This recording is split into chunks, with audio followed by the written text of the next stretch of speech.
Halo guys, assalamualaikum warahmatullahi wabarakatuh guys. Lanjut lagi di video yang kedua ini guys. Oke, kita lanjut di video yang kedua. Ini nampaknya sayur pakis dan aku campur sedikit ikan teri ya guys, agar rasanya semakin mantap ya guys dan semakin nikmat guys. Oke teman-temanku, nampaknya ini sayurnya sudah matang dan sudah siap untuk dijadikan lauk dan sudah siap untuk menu makan malam ini ya guys.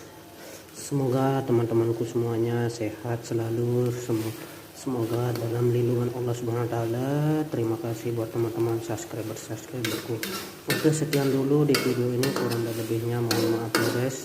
Cuman jadi hobi saja ya guys, dan semoga bermanfaat untuk sekalian semuanya. Oke, sekian dulu di video ini. Terima kasih. Wassalamualaikum warahmatullahi wabarakatuh.